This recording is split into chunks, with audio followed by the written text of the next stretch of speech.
Hello అండి అందరికీ welcome to కొంచెం స్పెషల్ డిషెస్. ఇవాళ వీడియోలో బంగాళాదుంప వంకాయ రెండు కలిపి చాలా టేస్టీగా ఉండే వేపుడు ఎలా చేసుకోవాలో చూపిస్తున్నాను.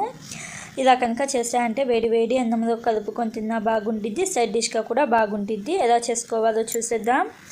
ముందుగా ఒక బౌల్లో 1 గ్లాస్ దాకా నీళ్ళను వేసుకొని ఉప్పు వేసుకొని వంకాయలను తొడిమీద కట్ చేసుకొని వీడియోలో చూపిస్తున్నట్టుగా కట్ చేసుకోండి. ఇలాగా కట్ చేసుకున్న ఈ వంకాయ ముక్కలను ఉప్పు నీళ్ళలో వేసుకొని ఒకసారి బాగా కలుపుకొని పక్కన పెట్టండి. అలాగే ఒక 2 మీడియం సైజు బంగాళాదుంపలు పైన తొక్క తీసుకొని మీడియం సైజుగా కట్ చేసుకొని నీళ్ళలో వేసుకొని పక్కన పెట్టండి. ఇప్పుడు స్టవ్ ఆన్ చేసుకొని కడాయి పెట్టుకొని ఒక 2 టేబుల్ స్పూన్ల దాకా ఆయిల్ వేసుకొని బంగాళాదుంప ముక్కలు వేసుకోండి. బంగాళాదుంప ముక్కలు వేసుకొని ఉప్పు కూడా ఒక 1/2 టీ స్పూన్ దాకా వేసుకోండి. అలాగే పసుపు ఒక 1/2 టీ స్పూన్ దాకా వేసుకొని హై ఫ్లేమ్లోనే ఒక 2-3 నిమిషాల పాటు ఫ్రై చేసుకోండి. వంకాయలు కొంచెం క్రిస్పీగా అయితే సరిపోతుంది. ఇలాగ ఫ్రై చేసుకుంటే టేస్ట్ అనేది బాగుండిద్ది.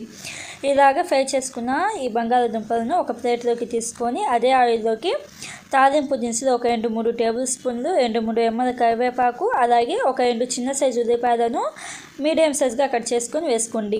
ఉల్లిపాయలు కొంచెం పింక్ కలర్కి వచ్చిన తర్వాత అల్లం వెల్లుల్లి పేస్ట్ ఒక 1/2 టీ స్పూన్ దాకా వేసుకొని అల్లం వెల్లుల్లి పేస్ట్ పచ్చివాసన పోయేదాకా ఫ్రై చేసుకోండి, సరిపోతుంది. అల్లం వెల్లుల్లి పేస్ట్ పచ్చివాసన పోయిన తర్వాత మనం కట్ చేసి పెట్టుకున్న ఈ వంకాయ ముక్కలు వేసుకోండి. వంకాయ ముక్కలు వేసుకొని మంట హై ఫ్లేమ్లో పెట్టేసి ఒకసారి బాగా కలపండి. ఒకసారి బాగా కలుపుకొని 1 నిమిషం పాటు హై ఫ్లేమ్లోనే ఫ్రై చేసుకోండి. ఇలాగా ఒక 2-3 నిమిషాల పాటు హై ఫ్లేమ్లో ఫ్రై చేసుకున్న తర్వాత మనం బంగాళాదుంపలను ఫ్రై చేసుకున్నాం కదా, లైట్గా ఫ్రై చేసుకున్న ఈ బంగాళాదుంపలను కూడా వేసేసి ఉప్పు ఒక 1/2 టీ స్పూన్ దాకా వేసుకోండి. తర్వాత చూసుకొని వేసుకోవచ్చు. ఉప్పు ఒక 1/2 టీ స్పూన్ దాకా వేసుకొని అంతా కలిసేటట్టుగా ఒకసారి బాగా కలపండి.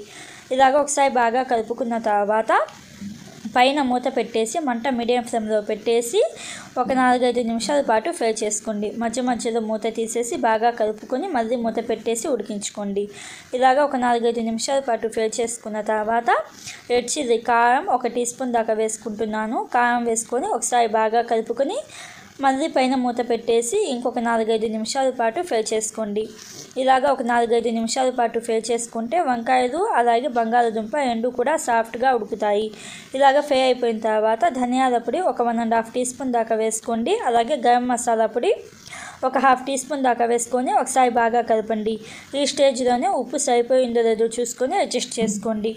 ఇలాగ మసాలా పొడులు వేసిన తర్వాత పైన మూత పెట్టేసి మీడియం ఫ్లేమ్లో 1 నిమిషం పాటు ఫ్రై చేసుకోండి. ఇలాగ 1 నిమిషం పాటు ఫ్రై చేసుకున్న తర్వాత సన్నగా కట్ చేసిన కొత్తిమీర వేసుకోండి.